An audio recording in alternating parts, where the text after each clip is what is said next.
What's good, YouTube, and welcome to the house. Medium of the Ice Barrier has people freaking the heck out, and I think it's a great medium for a conversation about influencers, cards, and I hate the term influencer, by the way, but it is a truth here in this situation. So, the Cali Effect highlighted this, and this is no beef, no drama, it's where this came from. The Cali Effect has a series called Buy These Cards Before They Skyrocket. So, I think in that sensationalized titling alone, that causes A, panic buys from some people. Oh no, it's gonna skyrocket, I better get it while it's cheap. And B, it also has people going for the card because they're going to invest. And he directly addresses this too. He's open, he's honest, he has a conversation, and he says, I hope someone's not doing it for resale purposes, but I can't stop them from doing it. Don't buy at the current price. This isn't for you. So he directly and openly addresses this. This is a great dialogue from him. But at the same time, I think it opens the conversation of, well, I know your intentions are pure in the long run, but I wish certain YouTubers would see the effect they have on cards and value. I think this goes for anybody with a large audience. When you have, and I've said this multiple times, 43k subs, you bring tens of thousands of eyes upon cards that are only hundreds on the market. So when you have something people didn't expect and get hype over, such as Medium of the Ice Barrier, I think people are going to rush for it. I personally don't think Medium of the Ice Barrier will be in many top cut lists, and here's why. The decks that it would be good against all have counters for it. You have Impermanence, you have Widow Anchor, you have Subterra Guru to flip it face down and take care of it. This is essentially Shogun Shiin, but it comes out depending on how many cards your opponent controls more than you. So it does depend on your opponent too. It's a decent side depth option, but I think we have a card that I'd rather eat my normal summon for and just shut off everything they have unless they have Solemn Judgment or Warning and Denkoseka, and that reflects in the meta, yet this, during its buyout, reaches almost similar prices to Denkoseka. And again, he addresses the price isn't for you, but the dialogue is that no matter who you are, if you're talking about card prices or not, Simo obviously wasn't talking about card prices with a pointer over the Red Lotus back in the day, but as a tech, and it got bought out. I talked about similarly Magnet Reverse when ABCs came out. It went from being a $1.70 card to over $20 overnight as a tech highlight, and this is where I stopped buying and selling cards because I had a personal interest in Magnet Reverse at the time during ABC format. I had bought them from 70 cents out to $1 and had like 100 copies, and I sold them out for $12. And at the end of the day, I'm like, I'd rather my audience get every single copy and deal when I start to think about it. I would rather them have it and not be biased. So that's where I stopped buying and selling cards, and I think you can buy and sell cards and still be non-biased, but there's just that moral line of, well, I could give the deal to you guys, or I can take part. And I think walking the walk is also an important part of talking about card prices, being able to buy and sell cards and being able to do that. That's why I did this for 8 years for my living. I bought and sold cards for 8 years and lived off of it completely and more comfortably than I do off YouTube ad revenue.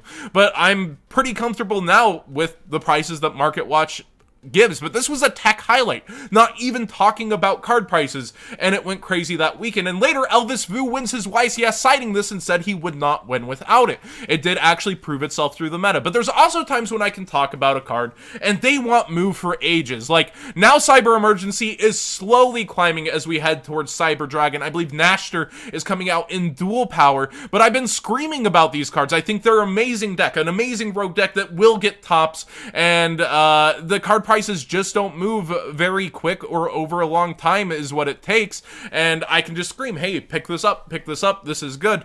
Like, another good example is Topologic Bomber Dragon. I think when Dane hits, yes, the set Dane, we'll see Topologic Bomber Dragon see a lot more use within the archetype that is Orcust, but a lot of people moved away from that in the current one and are just trying to make Azathoth and pop off. So I think Bomber Dragon has a lot of potential in the future, but it could just completely phase out of how it was played from the OCG. But at the end of the day, like I said, it's more so you have a lot of eyes versus very few cards. People complain when they weren't in the know. The best effect is to actually follow these people and decide, like, do I think this card is good? Do I think it is reasonable? And then decide if you are going to make your purchase or not. People more so get mad that they weren't inside with the information, as it were. And it's not like insider trading. This is public information. It's here on a channel, and it's open and honest thoughts on cards. And people get mad that they didn't know, and now something's gone up. Were you really looking for this card? Were you really looking for it 2 days ago? Were you thinking about it 2 days ago? Were you holding off on whatever price it was at, $1 or whatever? Were you thinking about it for a long term and it was such a hard decision to spend that $3? Probably not if you're a duelist.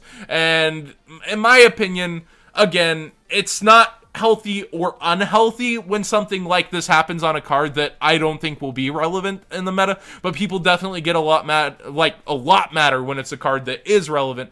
And I think cards like Topologic Bomber Dragon are destined to be relevant, but at the same time, there's proof you had ages. Here, how about another one? We have the structure decks coming up, and guess what's missing? Mythical Beast Jackal King. I said a while ago, if this is missing from the structure decks, Jackal King's gonna go like this, and Cerberus will eventually follow. Cerberus was $1. Now he's $5. Does that mean I'm the reason it's going out, or is it a mass-printed structure deck and this was inevitable to happen? Did people keep my advice in the back of their head? No, they just saw it was missing from the structure and they're like, all right, time to go in. I'm not waiting anymore. And this card is relevant right now. You can top with Pendulum Magicians using Jackal King as one of your prime negate cards. And we see on multiple platforms, it's just disappearing completely. And it doesn't come with the forewarning. It doesn't mean people acted or didn't act on what I said, because it did stay at a lower price for a while. It all comes down to people making their decisions and going after what they want to go after at the end of the day. But I definitely do have an influence in giving information, such as Mythical Bestiary. This one went up a while after I had brought it up. It didn't go up the day after, not 2 days after. It took a couple of days, but people made their decision by then. And now it turns out I believe, is not in the structure deck either, if I'm not mistaken. I know Jackal isn't. I know Cerberus isn't. I assume this isn't. I need to actually study that list harder. But my point being, this is a spell counter card, and it may not even see relevant play. It's just going to automatically end up with 3 spell counters on anything that get a counter for a spell being activated, and I think that's pretty dang good if effects are worth it, and some of them are, it seems. But will this end up seeing play, or will people be playing stuff like Upstart, Draw Power, making sure they get to the next spell to be able to do it?